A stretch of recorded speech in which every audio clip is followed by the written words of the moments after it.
देखिए, दोहरा चरित्र है मुख्यमंत्री जी का खुद का और प्रदेश की सरकार का। कोई फैसला ले नहीं पाई। हाईकोर्ट का भी आप फैसला ले लीजिए, तो फैसला ले नहीं लेते। अब जाके हाईकोर्ट ने जब कहा है, सरकार ने एफिडेविट दिया था कि नहीं, परीक्षा रद्द नहीं होनी चाहिए, आधे जो ऐसा ही है उनको खुश करने के लिए। अब जब फैसला आ गया तो आप स्वागत कर रहे हो, मुख्यमंत्री स्वागत कर रहे हैं। इसको जाना चाहिए, तय में जाना चाहिए। हमारे वक्त पर एक परीक्षा जो रीट थी सेकंड ग्रेड की, वो उसमें पेपर आउट होने की शिकायत मिली एसओजी से हमें। 33-35 हज़ार करीब पोस्टें थी, 70 लोगों के खिलाफ में रिपोर्ट मिली। हमने इंटरेस्ट के अंदर, पब्लिक इंटरेस्ट में पूरी परीक्षा रद्द कर दी थी। 35 हज़ार से बढ़ा के 50 हज़ार पोस्ट कर दी, वापस एग्ज़ाम करवाए और साइलेंटली 50 हज़ार लोगों को नौकरी मिल गई। ये जो बीमारी फैली है, ये आर्मी के अंदर भी है, पेपर लीक होने की, जुडिशरी के अंदर भी है।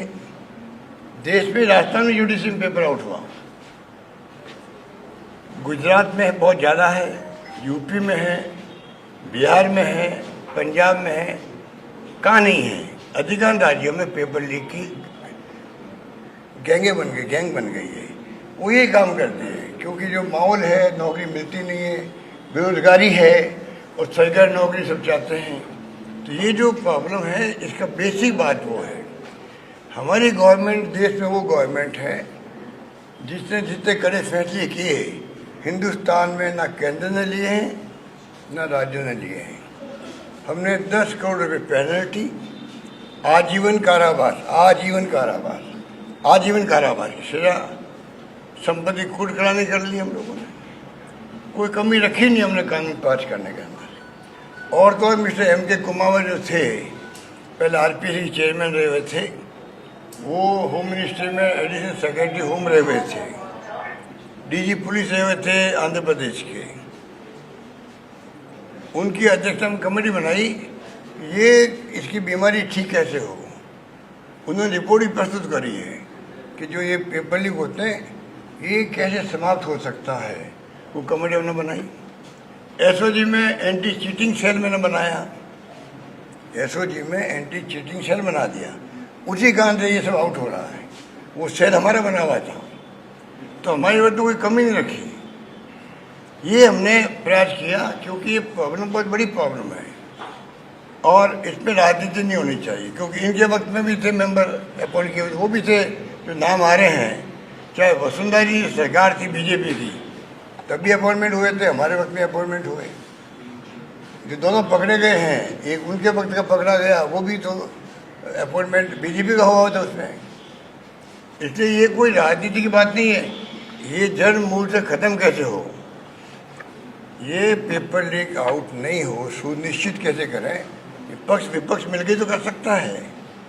इसमें एक दूसरे पर आरोप लगा रहे हैं, कोई नेता झगड़ रहे हैं टीवी पे ही। क्या पूरे कंट्री में झगड़ा हुआ होगा दोनों नेताओं का? तो क्या लोगों ने देखा होगा राजस्थान में क्या हो रहा है, एक दूसरे पे आरोप लगा रहे हो। उसमें तो किरोड़ी जी ने ये तक कह दिया कि हम चुनाव में उनसे पैसे लेकर। अब पता नहीं किसने क्या कह दिया। पैसे लेने की बात है तो क्या एक नया इतिहास है राजस्थान के अंदर। सरकार बढ़ गई हमारी, बहुत बड़ी बात ही है। तो वो तो छोड़ो, आप पैसे लेने की तो अलग चर्चा कभी होगी। तो किरोड़ी जी बाद में आरोप। अब किरोड़ी मीणा जी और हनुमान मैंने दोनों दोस्त थे और हमारे सरकार को गिराने के अंदर ये शामिल थे लोग। हमारी सरकार गिराने में हनुमान बेनीवाल भी था, किरोड़ी मीणा जी भी थे। तो आप सोच सकते हो कि ये दोनों दोस्त थे, हेलीकॉप्टर लेके खूब घूमे राजस्थान के अंदर सरकार बनाने के लिए दोनों। इनका इतिहास पुराना इतिहास है, तो इसलिए इनके बारे में हम क्या बात करें। बीजेपी के लोग कह रहे हैं कि SIT